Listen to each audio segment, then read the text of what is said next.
공수처를 왜 만들어? 민주당이 야당 거부권을 무력화한 공수처법 개정안을 단독으로 기습 처리했습니다. 이틀째 공수처법 저지 농성을 이어가고 있는 국민의힘은 날치기 처리라고 주장했습니다. 대검이 추미애 장관 측근 지휘하에서 수사가 이뤄지고 있던 판사 문건 의혹을 서울고검에 배당했습니다.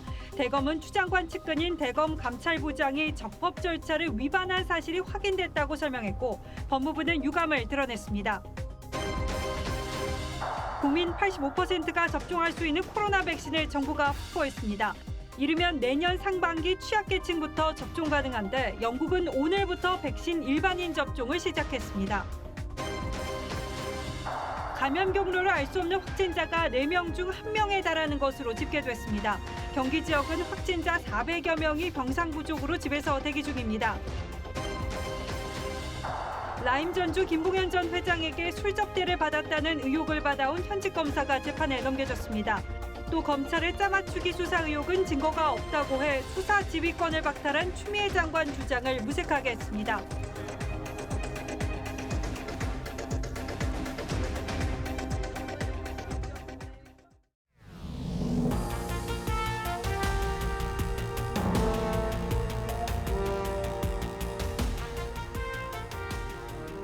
안녕하십니까. 뉴스나인의 신동욱입니다. 여당인 민주당이 야당이 반대해도 공수처장을 임명할 수 있는 개정 공수처법을 법사위에서 강행 처리했습니다. 토론 한 번 없이 이 중요한 법안을 통과시키는 데 걸린 시간은 불과 7분이었습니다. 대통령이 공수처 출범을 강조한 지 하루 만에 그야말로 전광석화처럼 여당이 행동에 나선 겁니다. 야당이 반발하고 있지만 내일 본회의 통과도 이런 식으로 밀어붙일 가능성이 높습니다. 180석이나 되는 여당의 절대 다수 의석 탓에 국회 선진화법은 사실상 무력화됐고 야당은 강하게 반발하면서도 현실적으로 법안 통과를 막을 힘은 없습니다. 오늘은 여당의 입법 독주를 집중적으로 보도해 드리겠습니다. 먼저 법사위 상황부터 보시겠습니다. 조정린 기자입니다. 민주당 소속 윤호중 법사위원장이 낙태죄 공청회에 앞서 공수처법 개정안을 전체회의에 기습 상정합니다. 고위공직자 범죄수사처 설치 및 운영에 관한 법률 일부 개정 법률안을 상정하겠습니다. 주호영 원내대표 등 국민의힘 의원들이 위원장석을 둘러싸고 항의했지만 이게 말이 되냐고? 법을 이렇게 흔들으니까 민주화 운동을 했다는 사람들이 이게 말이 되냐고? 합니까? 법을. 민주당은 전체 회의에 앞서 취재진까지 내보내고 1시간 17분 만에 비공개로 처리한 안건 조정이 보고를 강행합니다. 수사처 검사의 변호사 자격 보유 요건을 10년 이상에서 7년 이상으로 안 하고 국회 선진화법 위반이에요. 이어지는 토론 절차. 그래서 오늘 회부된 안건은 조정이 완결되지 않았습니다. 하지만 윤 위원장은 시끄럽다는 이유로 국민의힘의 토론을 끊어버렸습니다. 아니 이게 말이 됩니까? 예. 토론을 할 수가 없잖아. 결국 개의 6분 만에 이뤄진 기립표결 강행. 여권 의원 10명이 일제히 자리에서 일어섭니다. 네. 주호영 원내대표는 손을 붙들며 의사봉 두드리는 것만은 끝까지 막아보려 했지만 윤 위원장은 의사봉을 왼손으로 옮겨 책상을 두드려 가결을 선포했습니다. 할 수 없어요. 어쩔 수 없어. 아니 날치기 하려고 하니까 제대로 절차를 지켜야지. 이 과정에서 민주당은 필수적인 비용 추계 절차도 누락했다가 추후 의결하는 해프닝도 있었습니다. 국민의힘은 들러리 세우지 말라며 전면 보이콧을 선언하고 위원 명패를 모두 반납했습니다. TV조선 조정린입니다. 예, 보신 것처럼 거대 여당의 독주 앞에 야당은 목소리만 높였을 뿐 너무나도 무력했습니다. 국회법에는 다수당을 견제하기 위해서 최장 90일 동안 여야가 충분한 논의를 거쳐 견해차를 좁히는 안건 조정위라는 제도도 있는데 이 역시 여당의 독주에 막혔습니다. 야당은 공수처법 처리를 지연시키기 위해서 안건 조정위를 소집했지만 여당은 범여권인 열린민주당을 동원해 무력화시켰습니다. 이어서 황정민 기자가 보도합니다. 민주주의 유린하는 공수처법 처리하라! 야당의 반발 속에 열린 공수처법 개정안 안건 조정위. 민주당은 취재진을 모두 나가게 한 뒤 비공개 회의를 택했습니다. 위원회 의결로 비공개로 하겠습니다. 뭐가 무서워서 비공개하고 부산이냐고 지금 부끄러운 줄 알아 보이지. 결국 안건 조정위는 4대2 기립표결로 77분 만에 공수처법 개정안을 법사위 전체 회의로 넘겼습니다. 국회법은 안건 조정위 구성을 제1교섭단체와 나머지 정당인 여야 동수로 규정하고 있습니다. 그런데 윤호중 법사위원장이 야당 몫으로 국민의힘 2석과 열린민주당 1석을 배정한 겁니다. 최강욱 의원이 야당입니까? 여당보다 더한 여당, 대통령 친이당. 하지만 민주당은 열린민주당이 야당이라고 주장하면서 최 의원을 숨은 영웅으로 추켜 세웠습니다. 개혁적이라고 할 수 있는 민주당과 어떤 정책이나 정치적인 어떤 생각을 같이 하는 그런 야당이 있을 것으로 기대하고 있기 때문에 반면 정무위에서 야당 몫으로 다른 법안의 안건 조정위에 참여한 정의당은 법안 강행 처리에 제동을 걸었고 민심은 의석으로 독주하라는 것이 아니라고 민주당을 비판했습니다. TV조선 황정민입니다. 민주당은 내일 본회의에서 이른바 개혁 법안들을 일괄 처리하겠다는 방침입니다. 앞서 보신 공수처법 외에도 기업 3법, 5.18 왜곡 처벌법 등 쟁점 법안들을 상임위 곳곳에서 속전속결로 오늘 처리했습니다. 최원희 기자가 보도합니다. 공수처법 개정안 통과 후 폭풍이 채 가시기도 전 민주당은 오후 들어 다시 법사위 전체 회의를 열었습니다.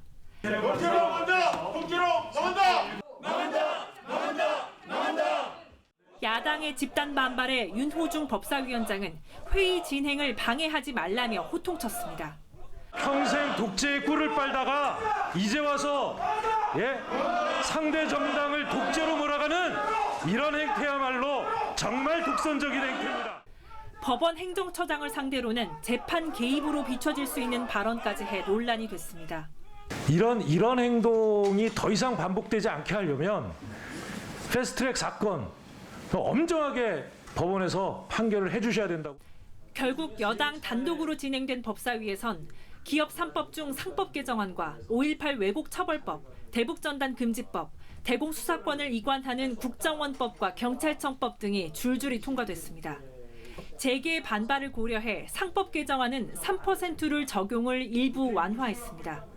펀드들이 그런 다중대표 소송이나 3% 제한 제도를 가지고 감사를 임명을 해서 기업을 쉽게 장악할 수 있도록 하고, 정무위원회 안건조정위에선 세월호 참사 등 특별조사위의 활동 기간과 권한을 늘리는 사참위법을 처리했습니다.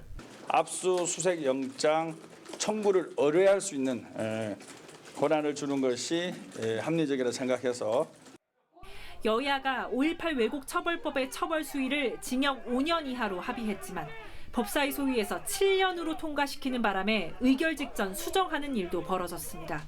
TV조선 최원입니다. 여당의 독주에 맞서 국민의힘은 이틀째 국회 본회의장 앞에서 밤샘 농성을 이어가고 있습니다.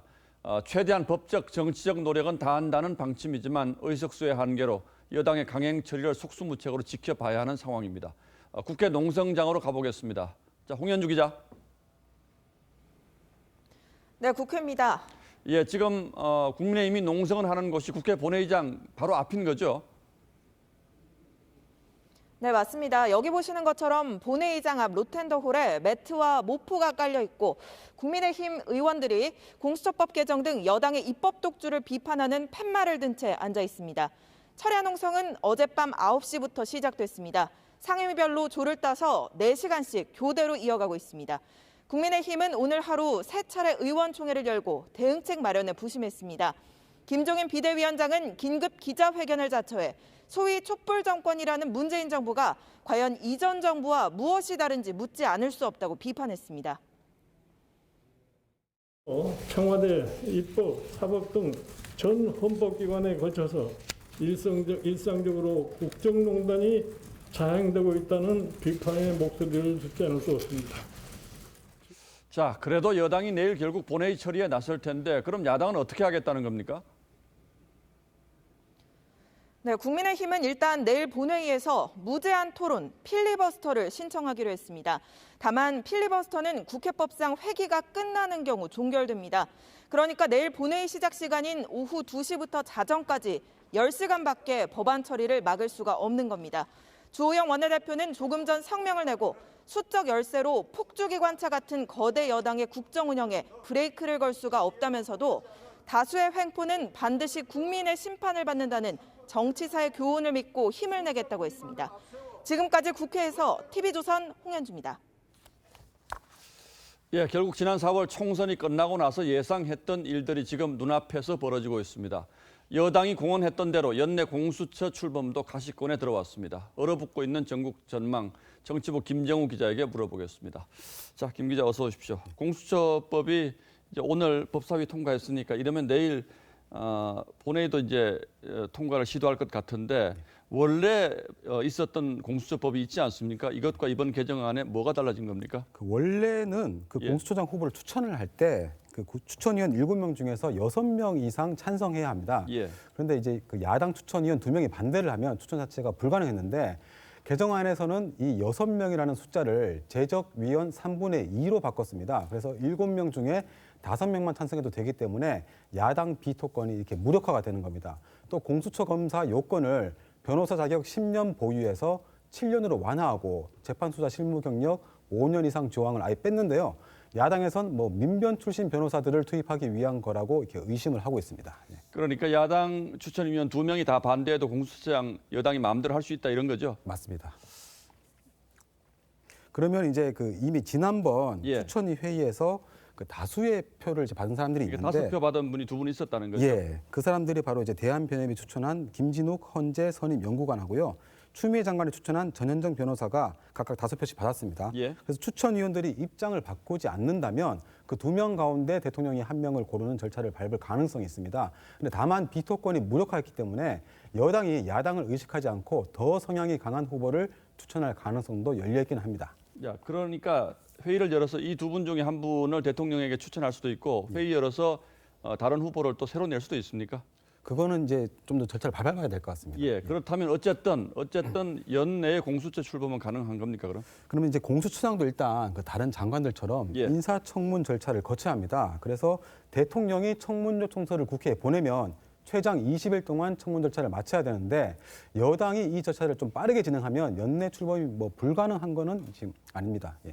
예, 법조계에서 나오는 걱정입니다만 공수처가 출범하면 지금 검찰이 하고 있는 권력형 수사 이거를 공수처에서 다 가져갈 수도 있습니까, 그럼? 일단 공수처법만 보면 중복되는 수사도 공수처가 이첩을 요청하면 검찰과 같은 수사기관은 응해야 한다 이런 내용이 있습니다. 그런데 내년 재보궐선거를 앞두고 그런 결정을 할 경우에 뭐 여권에 미칠 역풍도 감안하지 않을 수는 없습니다. 그래서 특히 여권이 윤석열 총장이 공수처 수사 1호가 될 거라고 공언해온 것 역시 같은 맥락에서 보면 될 것 같습니다. 예, 윤석열 총장 관련 수사는 뭐 공수처 출범하면 가져갈 수 있는 가능성도 배제할 수는 없겠죠. 자, 그러나 야당이 내일 이제 이 본회의로 공수처법이 올라오면 필리버스터 그러니까 의사진행 방해 연설을 하겠다고 지금 예고를 하고 있는데 이건 뭐 전혀 변수가 안 됩니까? 그래서 그 내일 끝나는 정기국회 회기 내에 처리가 지금 어렵습니다. 왜냐하면 그 이제 국회법에 따르면 필리버스터도 회기가 끝나는 경우는 자동으로 종결이 됩니다. 그리고 다음 회기가 시작되면 곧바로 표결을 해야 되는데요. 민주당은 이미 모레죠. 그 10일 임시국회를 소집을 해놓은 상태입니다. 그러니까 필리버스터를 해도 법 통과를 그냥 하루 정도 지연시키는 효과만 있는 겁니다. 예, 내일 통과가 안 되면 어쨌든 모레는 쟁점 법안들이 다 통과가 될 수가 있겠군요. 예, 그렇습니다. 예, 알겠습니다. 김정우 기자 잘 들었습니다.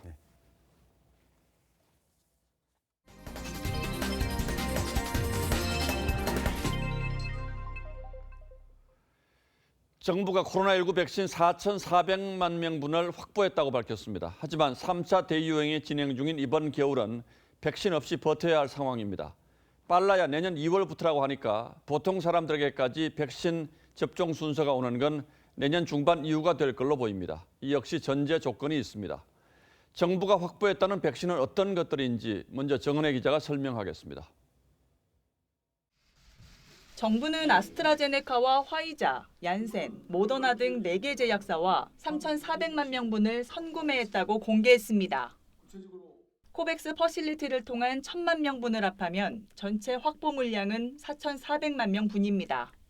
선급금을 포함한 관련 예산 1조 3천억 원도 확보했습니다. 아스트라제네카는 선구매 계약을 이미 체결하였습니다. 나머지 기업도 물량 확보 등을 위한 구속력 있는 구매 약관 등을 체결하여 국내 기업이 위탁 생산하기로 한 아스트라제네카의 경우 빠른 사용 승인을 위해 식약처의 사전 심사가 진행되고 있습니다. 1, 4분기부터 단계적으로 도입되는 아스트라제네카 백신도 국내에서 생산되는 물량이 들어오도록 되어 있습니다. 정부는 다른 제약사들의 백신은 늦어도 내년 말까지는 공급받기로 했다고 밝혔습니다.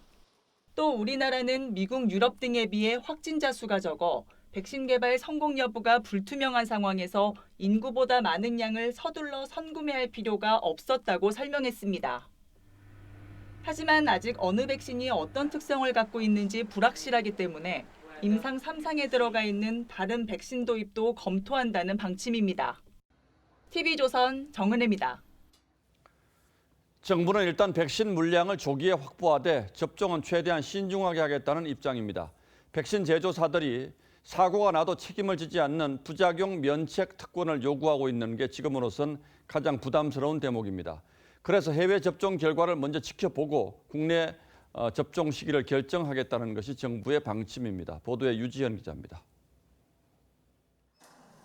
가장 빠른 아스트라제네카 백신의 국내 도입 예상 시기는 내년 3월이지만 도입 뒤 곧바로 접종이 이루어지지는 않습니다. 예방접종 시기는 코로나19 상황이나 외국 접종 동향 등을 고려해 탄력적으로 결정할 예정입니다. 통상 10년이 걸리는 백신을 1년 만에 개발했기 때문에 해외의 부작용 사례를 지켜보고 자체 안전성도 검증하겠다는 겁니다. 그러나 임상 3상에서 심각한 부작용이 보고되지 않았기 때문에 안전성 검증까지 오래 걸리지 않을 것으로 보고 있습니다. 우리나라에서도 내년 상반기부터 접종할 수 있기 때문에 아주 많이 늦었다고 생각하지는 않습니다. 정부는 65세 이상 어르신과 기저질환자, 의료인 등부터 우선 접종하고 건강보험을 적용하는 방안을 추진합니다. 다만 일반인들 접종은 내년 하반기가 될 가능성이 높습니다. 아직 임상시험 결과가 없는 소아와 청소년 등은 접종 대상에서 제외됩니다. 화이자와 모더나 등은 아직 계약이 체결되지 않은 데다 트럼프 미 대통령이 자국민의 백신을 우선 공급하는 행정명령을 내릴 경우 국내 공급이 지연될 수 있기 때문입니다. TV조선 유지현입니다. 자, 이런 가운데 영국에서는 전 세계에서 처음으로 백신 접종이 시작됐습니다. 코로나 바이러스가 공식 보고된 지 343일 만입니다. 그런데 미국에서는 1차분 공급량이 모자라서 제비 뽑기도 할 형편이라고 하는데 영국의 첫 번째 접종 혜택은 누구에게 돌아갔는지 유혜림 기자가 알려드리겠습니다. 마거릿 키넌 할머니가 박수를 받으며 백신을 맞습니다. 91번째 생일을 일주일 앞두고 전 세계 1호 접종자가 됐습니다. 최고의 생일 선물이라고 말했습니다. Do please go for it. That's all I say. You know, if I can do it, well, so can you. You know. 영국은 오늘부터 70개 병원에서 영하 70도 이하로 초저온 냉동 보관한 화이자 백신을 접종하기 시작했습니다. 80세 이상 고령층과 의료진 등 40만 명에게 우선 접종합니다. 영국 정부는 코로나에 대한 승리의 날이라고 선언했습니다. It's amazing to see this tremendous shot in the arm for the entire nation, but we can't afford to relax now. 캐나다도 오는 10일 보건당국이 승인하면 연말까지 12만 5천 명에게 접종할 예정입니다. 독일과 브라질도 내년 초 접종을 계획하고 있습니다. 미국은 10일 화이자 백신, 17일 모더나 백신이 긴급 사용 심사를 통과하면 곧바로 접종에 들어갑니다. 미국 정부는 이들 백신을 연말까지 2천만 명분을 공급받기로 했습니다. 하지만 질병통제센터가 지정한 우선 접종 대상자는 2,400만 명이어서 네브래스카 등 일부 주에선 제비뽑기로 접종 대상자를 선발하는 실정이라고 미국 언론들은 전했습니다. TV조선 유혜림입니다. 법무부가 윤석열 총장을 징계하겠다고 한 가장 중요한 이유가 된 이른바 판사 사찰 문건이 어떻게 작성됐는지 그 조사 과정의 적법성을 둘러싸고 법무부와 대검이 다시 정면 충돌했습니다. 그 논란의 중심에는 대검 감찰부가 있습니다. 추미애 장관 측 인사로 알려진 한동수 대검 감찰부장 주도로 수사가 이루어졌는데 이 과정에서 심각한 절차 위반을 대검이 발견했다는 겁니다. 법무부는 이번 수사 중단이 윤석열 총장 지시로 이루어진 것이나 다름없다고 반박했습니다. 백연상 기자가 취재했습니다. 추미애 장관이 윤 총장의 직무정지를 결정하면서 핵심 혐의로 내세운 의혹이 판사 분석 문건입니다. 수사정보정책관실에서 수집할 수 없는 판사들의 개인정보 및 성향 자료를 수집하고 활용하는 등 직무상 의무를 위반하였습니다. 법무부의 의뢰로 대검찰청 감찰 상과가 수사를 맡았지만 대검 인권정책관실 조사 결과 심각하게 절차를 어겼다고 판단했습니다. 한동수 감찰부장이 판사 분석 문건을 법무부에 전달했고 대검 감찰부는 보고도 하지 않은 채 윤 총장을 성명불상자로 입건까지 했습니다. 이와 관련해 한동수 감찰부장은 대검 인권정책관실의 조사를 거부한 것으로 알려졌습니다. 허정수 감찰 상과장은 일부 진술서를 제출했지만 압수수색을 진행한 지난달 25일의 통화 기록을 삭제한 것으로 전해졌습니다. 사건 지휘를 맡은 조난관 대검 차장은 수사의 공정성을 가리기 위해 이 사건을 서울고등검찰청에 재배당한다고 밝혔습니다. 이에 대해 법무부는 대검은 인권정책관실을 통해 감찰부의 수사에 개입했고 총장이 직무에 복귀한 뒤 감찰부 수사가 중지된 것은 유감이라고 밝혔습니다. 대검은 곧바로 특임검사 카드로 반박했습니다. 대검은 공정한 수사를 위해 이 사건을 특임검사에 맡기자고 법무부에 제안했었다면서 지금이라도 승인을 해주면 따르겠다고 했습니다. TV조선 백연상입니다. 자, 그런데 오늘 대검 발표에서 눈여겨볼 점은 윤 총장의 징계 혐의와 관련해서 압수수색을 현장 지휘하고 수사까지 진행했던 허정수 대검 감찰 3과장이 돌연 수사 중단을 선언했다는 부분입니다. 자신은 더 이상 이 수사를 할 수 없다고 선언한 뒤에 상당 기간 휴가를 낸 것으로도 알려졌습니다. 수사실무팀장이 수사 중단을 선언한 이 이례적인 상황이 왜 벌어졌는지 최민식 기자의 설명을 들어보시면 좀 복잡하긴 합니다만 이번 상황을 이해하는 데 상당히 도움이 될 겁니다. 지난달 25일 오전 대검감찰부는 한동수 부장의 지시로 대검 수사정보정책관실에 대한 압수수색 영장을 집행했습니다. 윤석열 총장이 재판부 분석 문건을 보고받고 대검 반부패부에 전달하라는 지시를 했는지 확인하기 위해서였습니다. 다른 재판부 분석 문건이 있는지도 집중적으로 살폈습니다. 그런데 압수수색의 근거가 됐던 재판부 분석 문건의 출처가 이후 드러났습니다. 압수수색 지시를 한 한동수 감찰부장이 법무부에 보냈다가 다시 법무부에서 수사 근거 자료로 내려보냈다는 점입니다. 당시 영장을 집행했던 허정수 감찰 3과장과 오모 검사는 이후 이 같은 사실을 알게 됐고 지난 3일 문건 확보 경위를 몰랐다며 윤 총장 수사를 중단하겠다고 밝히고 수사를 중단했습니다. 대검은 오늘 발표에서 압수수색 당시 허 과장이 진행 상황을 법무부 관계자에게 수시로 알려준 것 또한 적법 절차 위반이라고 지적했습니다. 검찰청법 8조에 따르면 법무부는 구체적인 사건 지휘를 검찰총장을 통해서만 할 수 있습니다. TV조선 최민식입니다.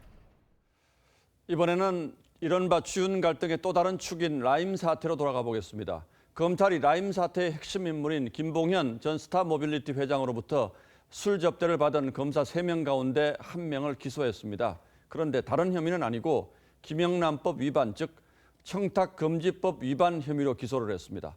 부적절한 술자리를 가진 건 사실이지만 라임 사건과는 직접 관련이 없는 것으로 본 겁니다. 한지연 기자가 먼저 설명하겠습니다.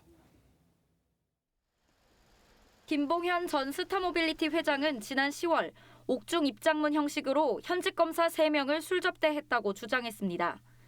서울 남부지검 전담수사팀 수사 결과 당시 술자리가 실제로 있었던 것으로 파악됐습니다. 검찰은 현직 검사 1명과 검사 출신 이모 변호사를 청탁금지법 위반으로 재판에 넘겼습니다. 검찰은 김 전 회장이 지난해 7월 18일 오후 9시 30분부터 다음 날 새벽 1시까지 강남의 한 룸살롱에서 A 검사 등에게 536만 원 상당의 술과 향응을 제공했다고 판단했습니다. 접대비 영수증과 카드 내역, 교통수단 등이 증거가 됐습니다. 다만 A 검사가 접대 5개월 뒤 라임 수사팀에 합류한 점을 들어 뇌물 혐의는 적용하지 않았습니다. 시차가 있는 만큼 직무 관련성이나 대가성까지 인정하기는 어렵다는 취지입니다. 김영란법은 1인당 향응 수수 금액이 1회 100만 원 이상인 경우 형사처벌 대상으로 하는데 동석한 것으로 알려진 또 다른 검사 2명은 술자리 도중 귀가한 만큼 향응 금액을 100만 원 이하로 판단해 기소하지 않았습니다. 검찰은 두 검사에 대해선 감찰에 넘겨 징계할 방침입니다. 이 변호사는 수사 내용이 사실에 부합하지 않아 유감이라며 재판에서 진실이 밝혀질 수 있도록 최선을 다하겠다고 했습니다. TV조선 한지은입니다. 정작 중요한 부분은 지금부터입니다. 전담 수사팀이 김 전 회장이 이른바 옥중 편지로 폭로한 주장들을 조목조목 검증했는데 대부분 사실이 아닌 것으로 결론 내렸습니다. 특히 추미애 장관이 윤석열 총장의 수사 지휘권을 박탈하는 근거가 됐던 짜맞추기 수사 주장 등은 신빙성이 없다고 판단했습니다. 사기 전과범의 옥중 편지를 근거로 검찰총장의 수사 지휘권을 박탈했던 추 장관의 주장이 역시 설득력을 잃게 되었습니다. 보도에 이재중 기자입니다. 김봉현 전 회장이 지난 10월 변호인을 통해 공개한 옥중 편지입니다. 정치인 사건 조사 당시 검사들이 원하는 답이 나올 때까지 조사를 반복해 진행했고 원하는 답을 교묘히 상기시켰다며 검찰의 짜맞추기 수사 의혹을 제기했습니다. 그로부터 사흘 뒤 추미애 법무장관은 지휘권을 발동해 윤석열 검찰총장의 라임 사건 수사 지휘권을 박탈했습니다. 그렇다면 이 김봉현 씨의 두 차례에 걸친 긴 진술은 일부 확인이 되면 이 정도 되면 공익 제보자라고 추켜줘야 되는 거 아닙니까? 하지만 검찰은 김 전 회장의 주장 대부분에 대해 신빙성이 없다고 판단했습니다. 수사팀은 김 전 회장은 거의 대부분 변호인이 참여한 상태에서 조사받았고 변호인들도 수사 절차에 이의를 제기하지 않았다고 했습니다. 라임 수사팀이 술 접대에 관한 제보를 받았다거나 남부지검 지휘부와 대검이 보고받은 사실도 확인되지 않았다고 설명했습니다. 법조계에선 김봉현 전 회장을 공익 제보자로 추켜 세우며 발동한 추미애 장관의 수사 지휘권이 무색해졌다는 평가가 나옵니다. TV조선 이재중입니다. 코로나 신규 확진자 수가 600명 안팎을 이어가고 있습니다. 이 좀처럼 줄지 않는 확산세를 역학조사가 따라가지 못하면서 어디서 어떻게 감염됐는지 알 수 없는 환자가 4명 중 1명에 달하는 상황이고 이 수도권은 확진자 500여 명 정도가 병상 부족으로 집에서 대기 중입니다. 다음 주 확진자가 1000명에 달할 수 있다는 방역당국의 전망이 기우이기를 바랄 뿐입니다. 노도일 기자입니다. 서울 종로의 식당 관련 집단 감염이 눈덩이처럼 커지고 있습니다. 첫 확진자로부터 식당 이용자와 공연자, 음식점 관계자 등으로 전파되더니 인근 노래교실까지 연결돼 누적 확진자는 162명까지 늘었습니다. 탑볼공원 일대 노래교실과 이발관, 동대문구 소재 노래교실 등 다중 이용시설을 이용을 통해 지속적으로 감염이 노출이 되고 있다고 판단돼요. 최초 감염자의 감염 경로는 파악되지 않았습니다. 지금 같은 경우에는 하루에 넘어오는 게 동선이 수십 개면은 그걸 생각할 여력이 없는 거죠. 일상 감염이 곳곳에서 확산되면서 역학조사가 못 따라가는 겁니다. 어디서 어떻게 감염됐는지 알 수 없는 환자는 전체의 26%까지 증가해 역대 최고치인 28.1%에 근접했습니다. 서울과 경기도는 일반병상도 부족해져 어제 약 540명이 확진 판정을 받고도 집에서 대기해야 했습니다. 나오는 숫자보다 이제 들어가야 될 환자들만 계속 너무 이제 오버로 계속 나오니까 지금 일단 거의 꽉 찬 수준이에요. 거의 병원은 거의 꽉 찼고요. 방역 당국은 감염고리를 차단하기 위해 선제 검사 도입을 확대하고 병상 확보에도 총력을 기울이겠다고 밝혔습니다. TV조선 노도일입니다. 수도권 외 지역은 직장 내 감염이 확산세입니다. 이 전주는 현대자동차 공장에서 직원 16명이 확진됐고 거제에서는 삼성중공업에서 시작된 확진이 잡히지 않고 있습니다. 오선열 기자입니다. 현대차 전주공장 정문입니다. 오가는 자동차나 직원을 찾아보기 힘들 정도로 한적합니다. 이 공장에선 지난 5일 첫 직원 확진자가 나온 뒤 오늘까지 모두 16명이 감염됐는데 대부분 트럭 생산 라인 근무자들이었습니다. 생산 라인 쪽보다는 다른 쪽 소모임이나 아니면 이렇게 계절적인 접촉을 통해서 감염된 걸. 현대자동차 전주 공장은 직원 확진자가 근무하던 트럭 생산 라인 가동을 이틀째 중단했습니다. 방역 당국은 사내 헬스장을 유력한 감염 경로로 보고 전 직원 6천여 명을 모두 검사할지 검토하고 있습니다. 유행이 지속이 되기 때문에 반드시 개입을 해야 되는 상황을 좀 미비한 부분이 있는지 그런 부분 한번 살펴야 될 그런 매우 심각한 상황일 수 있다. 지난 사흘 동안 조업을 중단했던 삼성중공업 거제조선소에선 밤사이 직원 2명이 추가 확진됐습니다. 누적 확진자는 16명입니다. 삼성중공업은 오늘 일부 작업장만 제외하고 조업을 재개했습니다. 확진자가 나온 일부 지역은 작업 중지를 시키는 상태거든요. 현장은 다들 이제 좀 조심을 하고 있죠. 울산 요양병원 관련 확진자는 오늘 9명이 추가되면서 사흘 만에 109명으로 늘었습니다. TV조선 우순열입니다. 수도권 거리두기 2.5단계가 가져온 변화 짚어봅니다. 이 미술관, 헬스장 등은 아예 문을 닫았고 은행은 단축 영업을 하고 대중교통도 단축 운행을 하고 있죠. 그렇다 보니까 한정된 시간에 사람이 몰려들어서 감염 우려를 낳는 상황이 벌어지기도 하는데요. 서영일 기자가 취재했습니다. 미술관 앞 유리문에 휴관 안내문이 붙어 있습니다. 코로나 확산에 따라 오늘부터 열흘 동안 영업을 중지합니다. 스크린 골프장 등 시내 체육시설도 오늘부터 불이 꺼졌습니다. 은행도 오늘부터 개점을 30분 늦춰 9시 반에 문을 열었는데 폐점도 30분 당겨 3시 반쯤 문을 닫았습니다. 지금 시각은 3시 47분입니다. 평소였으면 은행 업무를 볼 수 있지만 거리두기 2.5단계 시행에 맞춰 이렇게 문을 닫았습니다. 30분 때문에 사람들이 더 일찍 와가지고 서울하려고 하다 보면 더 많이 모이게끔 좀 가져가는 그게 없잖아요. 백화점 문화센터도 28일까지 모든 강좌를 휴강한다는 안내글이 올라왔습니다. 회원들에겐 따로 휴관 문자도 보냈습니다. 서울 시내 지하철과 시내버스도 감축 운행하면서 시민들은 귀가를 서두릅니다. 일찍이면 하게 돼요. 그러니까 약속도 안 잡게 되고 잡으면은 아무래도 부담스럽잖아요. 코로나로 인한 거리두기가 강화되면서 시민들의 생활 모습도 바뀌고 있습니다. TV조선 서영일입니다.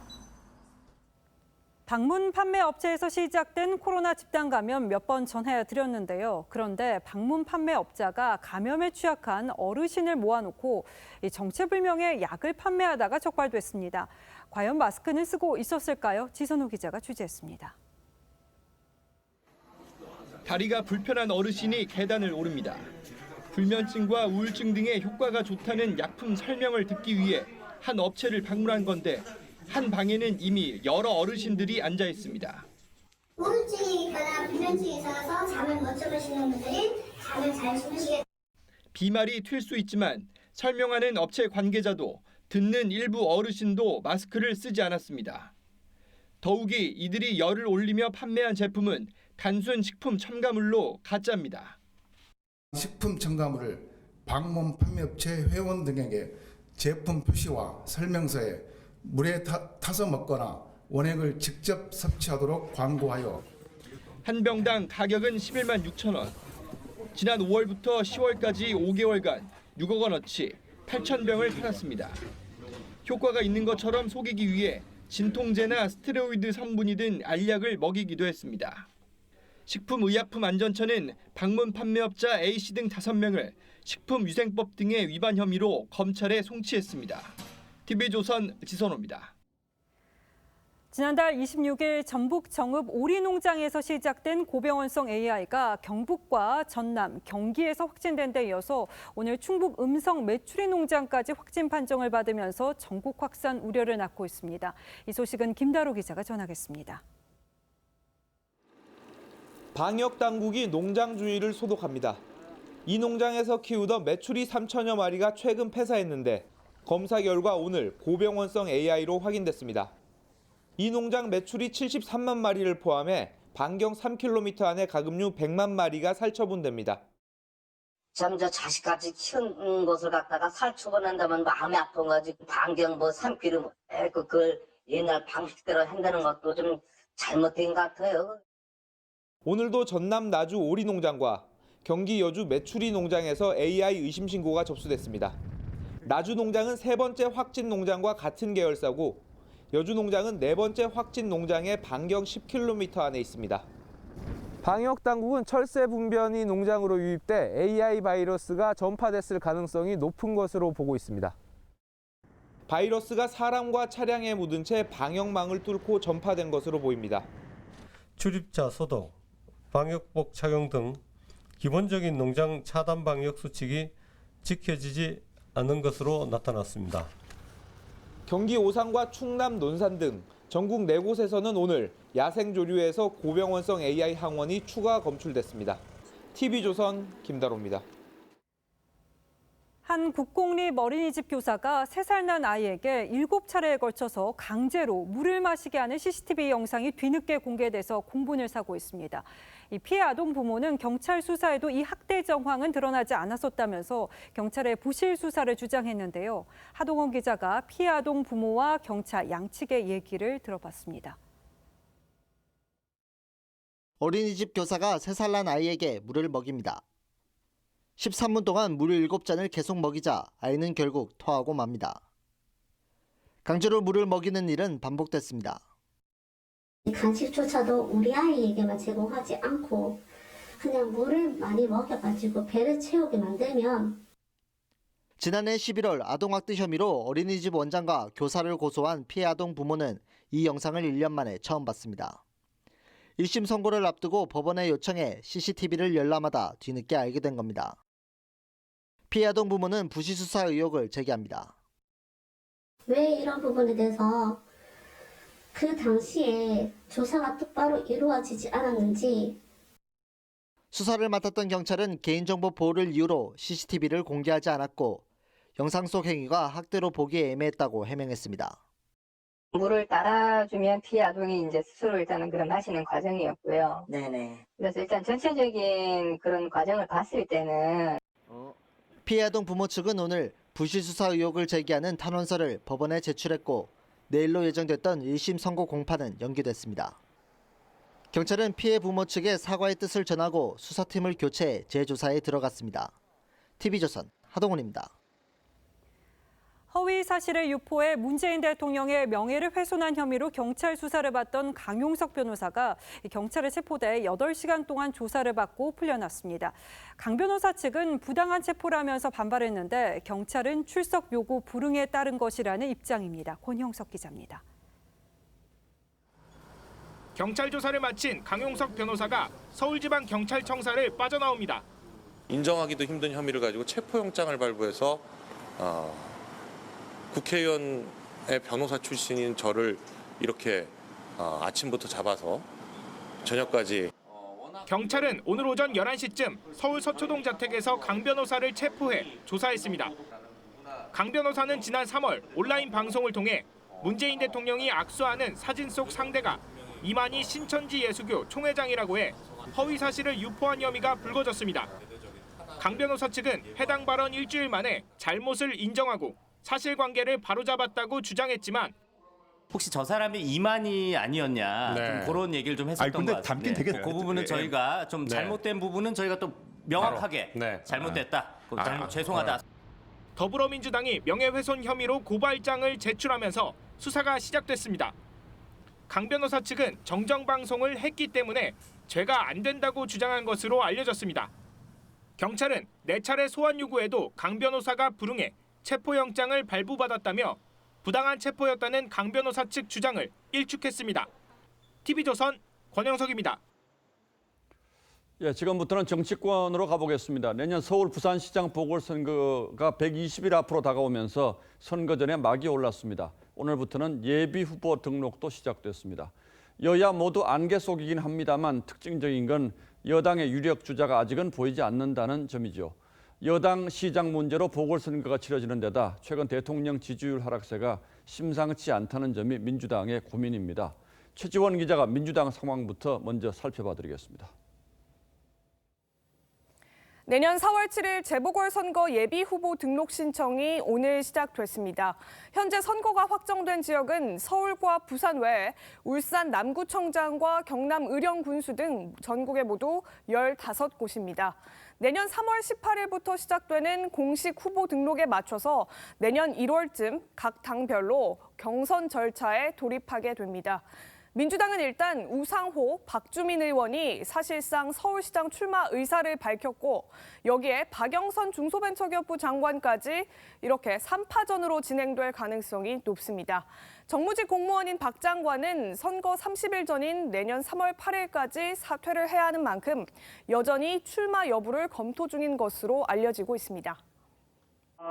서울 시민의 마음을 보듬고 위로해 줄 수 있는 어떤 그런 푸근한 사람? 그런 사람이 필요하지 않을까. 추미애 법무부 장관도 연초 개각 대상에 오르면 출마 가능성이 거론됩니다. 문제는 최근 들어 하향세를 보이는 당 지지율. 국민 절반이 야당 후보가 당선돼야 한다는 여론조사까지 나오면서 부족한 후보군에 더해 전략 마련까지 고심하고 있습니다. 부산시장 후보군으론 김영춘 사무총장과 김혜영 전 의원, 변성환 부산시장 권한대행 등의 순으로 지지를 받고 있지만 야권 주자에겐 뒤처져 있습니다. 민주당은 이에 따라 보궐선거 원인이 된 성비위 논란을 뛰어넘을 새 비전을 제시하겠다는 구상입니다. TV조선 최지원입니다. 국민의힘을 비롯한 범야권은 오히려 거론되는 서울시장 후보만 10여 명에 달할 정도로 후보가 너무 많은 상태입니다. 문제는 그 가운데 경쟁력 있는 후보를 가려내기가 쉽지 않다는 점이겠죠. 난립한 후보들 사이에 교통정리가 이루어질 수 있을지도 관건인데 체급을 낮춰서 시장 출마 요구를 받고 있는 이른바 대선 잠룡들까지 합류하면 경선 양상은 훨씬 더 복잡해질 수 있습니다. 이어서 이태희 기자입니다. 오늘 발표된 차기 서울시장 여야 후보 적합도 조사에선 민주당 박영선 장관 19.9%, 나경원 전 원내대표 15.5%, 오세훈 전 서울시장 14.9% 순이었습니다.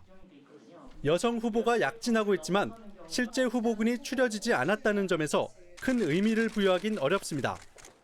국민의힘에서 현재까지 서울시장 출마 의사를 밝힌 사람은 모두 4명이지만 아직은 존재감이 약합니다. 새 인물 찾기 일환으로 윤희숙, 김웅 등 일부 초선 의원도 거론되지만 상대적으로 낮은 인지도가 고민입니다. 상황이 이렇다 보니 대선 후보급 인물에게 시선이 쏠립니다. 이미 대권 도전을 선언한 오세훈 전 시장은 단일화 변수를 고민 중인 것으로 알려졌고 나경원 전 원내대표도 서울시장 출마와 대권 도전을 놓고 고심 중인 걸로 전해졌습니다. 자신의 의사와 무관하게 범야권 후보로 거론되는 안철수 대표는 김종인 위원장과의 냉기류 해결과 야권 통합 경선룰 등이 선결 과제입니다. 10여 명을 훌쩍 넘는 부산시장 후보군에선 박형준, 이현주, 이진복 전 의원 등이 여론조사에서 앞서 있지만 새 인물에 대한 갈증은 여전합니다. TV조선 이태희입니다. 국민의힘 김종인 비대위원장이 조만간 이명박, 박근혜 전 두 전직 대통령 문제에 대해서 사과할 것 같다는 뉴스는 어제 전했습니다만 당내 반발이 만만치 않습니다. 이 반발이 새로운 야당을 만드는 자양분으로 작용할지 아니면 분열의 씨앗이 될지는 아직 가늠하기 어렵습니다. 누가 반대하고 왜 반대하는지 박정준 기자가 국민의힘 내부 분위기를 취재했습니다. 김종인 비대위원장은 본인의 거취까지 언급하며 전직 대통령의 탄핵과 구속 사태에 대한 사과 의지를 재확인했습니다. 당내 반발에는 다소 불편하더라도 국민의 마음을 다시 얻어야 한다고 강조했습니다. 제가 여기 비상대책위원장 자리를 앉아있으면서 저는 여기 안주하려고 온 사람이 아닙니다. 유승민 전 의원은 진정 집권 의지가 있다면 이제 탄핵을 넘어서자고 호응했고 국민의힘 사무처 노조도 사과와 용서의 정치를 구현해 나아가길 간절히 희망한다고 힘을 실었습니다. 하지만 대구가 지역구인 주호영 원내대표는 당내 목소리를 빌어 반대하고 있습니다. 오늘은 그런 이야기를 안 했으면 좋겠어. 당내 이야기는. 오히려 이슈를 흩어리는 걸로 작용을 하기 때문에. 여기에 원내 의원들의 입인 배현진 원내대변인도 무책임한 뜨내기의 변이라면서 김 위원장을 정면으로 비판했습니다. 배 의원은 김 위원장이 복당을 반대해온 홍준표 퀴즈로 분류됩니다. 특히 배 의원은 김 위원장이 민주당 정권 창출을 도왔던 이력까지 비판하며 문재인 정권을 귀태라고 적었습니다. 귀태는 2013년 민주당 홍익표 의원이 박근혜 당시 대통령을 향해 사용했다 논란이 된 단어로 당시 홍 의원은 이 논란으로 원내대변인직에서 물러났습니다. TV조선 박경준입니다. 이 부동산 공식 중에 대단지 아파트 입주 시점에는 전세 물량이 쏟아진다는 말이 있었는데 최근에는 그것도 옛말이 되고 있습니다. 이 전세난 해결을 더 요원하게 만드는 이런 현상이 왜 생겼는지 박성현 기자가 현장 상황 전하겠습니다. 올해 2월 입주를 시작한 강동구의 대형 아파트 단지입니다. 약 4천 세대 중 80%가 넘는 집주인들이 직접 입주를 선택했습니다. 800세대인데 지금 2월부터 4월까지 들어왔으니까 이제 남아있는 게 없죠, 지금은. 양천구의 이 아파트도 상황은 비슷합니다. 지난 3월 입주를 시작한 이 아파트는 집주인이 거주하는 자가 점유율이 90%가 넘습니다. 김포, 안산, 시흥 등의 대형 아파트 단지도 자가 점유율이 90%에 육박합니다. 정부의 부동산 대책으로 양도세 완화를 위한 실거주 조건이 강화되고 주택담보대출에도 실거주 의무가 생기면서 집주인들이 자기 집으로 들어가는 겁니다. 요새 뭐 다른 데 가면 전세도 비싸고 내 집이니까 그냥 여기 변두리라도 그냥 이리 들어왔죠. 이러다 보니 대단지 입주 시 쏟아져 나와야 할 전세 물량이 자취를 감출 수밖에 없습니다. 지금 미쳤지, 집값들이. 전세가 너무 많이 올라가지고 뭐가 풀려요? 지금 뭘 공급을 했어? 지난달 전국 전세값은 7년여 만에 최대폭으로 상승했습니다. 새해에도 또 입주 물량이 좀 줄어드는 이제 그 형국이기 때문에 당분간 전세난은 더 가중될 가능성이 높고요. 신축 대단지 입주를 통한 전세 공급 확대의 길까지 좁아지면서 전세난 완화의 전망은 갈수록 불투명해지고 있습니다. TV조선 박상현입니다. 조선 후기 김정희가 그린 그림이죠. 이 선비의 절개를 표현한 세안도가 국민 품에 안기게 됐습니다. 이 밖에 국보급 문화재 300여 점이 기증됐는데 개성 출신 실업가인 손세기, 손창근 부자의 결심 덕분에 가능했습니다. 임서인 기자입니다. 거친 붓질로 살아 움직이는 듯한 난, 시와 글씨가 함께 어우러진 부리설란도입니다. 15세기 용비어천가 초간본을 비롯해 장승업의 앵무새와 사슴까지 소장가 손창근 씨는 평생 수집한 국보급 문화재 304점을 2년 전 한꺼번에 기증했습니다. 한 점 한 점에 저격하는 물건들인데 죽을 때 가져갈 수도 없고 고민 생각하다가 박물관에 맡기기로 결정했습니다. 나 대신 길이 잘 보관해 주시길 부탁드립니다. 고서와 200점을 대학에 기증한 아버지 고 손세기 씨의 정신을 물려받은 손창근 씨는 올해는 마지막까지 귀하게 아끼던 추사 김정희의 세안도까지 내놓았습니다. 두 분의 손 선생님의 우리 문화재에 대한 숭고한 정신에 대한 감동이 아직도 생생합니다. 문화훈장 중 최고영예인 금관문화훈장으로 공로를 인정받았는데 문화유산보호 유공포상이 시작된 이후 금관수호는 처음입니다. 총 305점을 조건 없이 국가에 기증해서 노블레스 오블리주 실천으로 문화유산 보호 및 국민 향유 증대에 기여해 주셨습니다. 아버지에게서 아들로 대를 이어 전해진 우리 문화재 사랑과 나눔 정신이 깊은 울림을 주고 있습니다. TV조선 임서인입니다.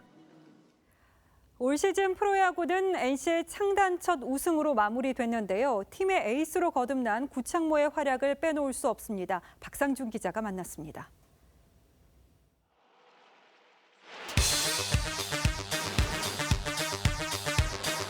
(2승 2패로) 맞선 한국시리즈 5차전에서 7이닝 무실점 역투로 팀의 창단 첫 우승을 이끌었던 NC 구창모.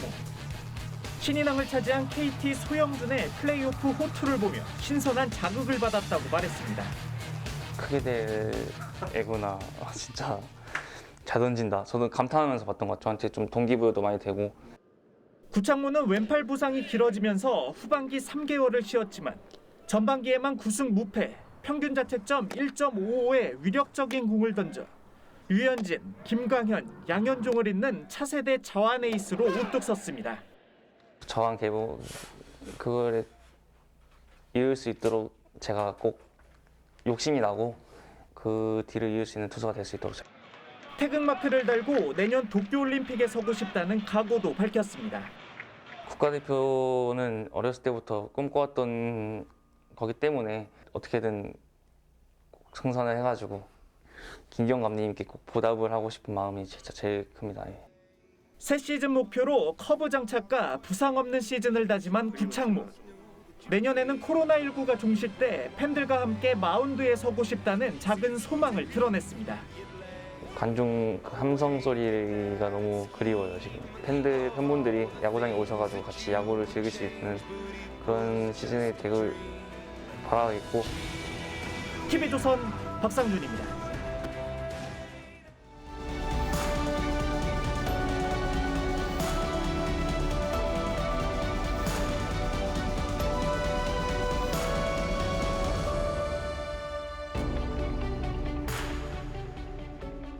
우리네 민초들의 삶을 나직한 음성으로 노래해온 노시인이 묻습니다. 법에서 꽃이 필 수 있을까? 법에도 눈물이 있다지만 법처럼 굳은 땅에 어떻게 싹이 틀까? 손지열 전 대법관이 남긴 어느 법관의 기도문은 이 시인의 질문에 답이 될 듯합니다. 가난한 자의 어려움과 억눌린 자의 아픔을 돌아보게 하옵소서. 억울한 사람들의 호소를 끝까지 들어주게 하옵소서. 장문의 기도에는 마음은 따스하되 머리는 차가웠던 그의 강직한 성품이 배어 있습니다. 현실과 적당히 타협해 옳고 그름을 흐리는 일이 없게 하옵소서. 부당한 간섭을 받지 않도록 지켜주옵소서. 그가 김영삼 대통령의 아들 현철 씨에게 징역 3년을 선고하며 했던 말이 바로 그랬습니다. 정치는 법정의 문턱을 넘어서지 못합니다. 전국 법원을 대표하는 법관들이 윤석열 총장 징계 청구의 가장 중요한 사유가 된 판사 문건에 대응하지 않기로 했습니다. 입장을 내는 순간 정치에 이용된다고 판단해 정치가 사법부의 문턱을 넘어서지 못하게 막은 겁니다. 결과적으로 당사자인 법관들로부터 공감을 얻지 못한 법무부의 입지는 좁아지게 됐습니다. 법관들이 정치로부터의 독립을 에둘러 천명한 어제 대통령은 권력기관을 정치로부터 완전히 독립시키겠다고 했습니다. 국민들께 걱정을 끼쳐 죄송하다고 사과하면서 한 말입니다. 추미애 대 윤석열 사태에 대한 첫 사과로 받아들여졌지만 혼란스러운 정국이라고 모호하게 표현했고 사과도 한마디에 그쳤습니다. 그렇다면 대통령이 말한 권력기관의 정치적 독립은 무엇을 뜻하는지 생각해 보게 됩니다. 추 장관이 앞장서 밀어붙여온 일들이 검찰의 정치 중립을 보장하려는 노력이었을까요? 결국 대통령의 방점은 개혁 입법 통과와 공수처 출범에 찍혀 있는 듯합니다. 실제로 여당이 오늘 그렇게 움직였습니다. 민주당은 곧바로 공수처장 후보에 대한 야당 거부권을 삭제한 개정안을 단독 처리해 공수처법 통과 초읽기에 들어갔습니다.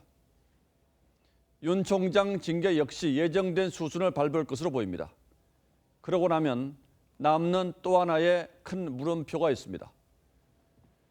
검찰의 권력형 사건 수사를 넘겨받을 공수처는 과연 정치로부터의 독립을 누가 어떻게 보장할 것인가 하는 의문입니다.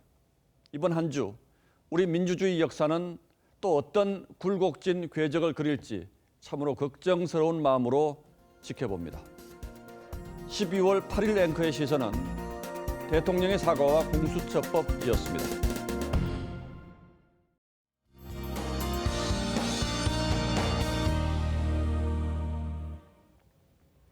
내일 아침까지는 영하권 추위가 이어지겠습니다. 경북 의성이 영하 11도까지 떨어지겠고 서울은 영하 3도 정도가 되겠는데요. 출근길 따뜻하게 입으셔야겠습니다. 낮부터는 추위가 좀 누그러지는데요. 서울이 6도, 대구는 9도까지 오르겠습니다. 보통 추위가 풀리면서 미세먼지 농도도 같이 높아질 때가 많은데요.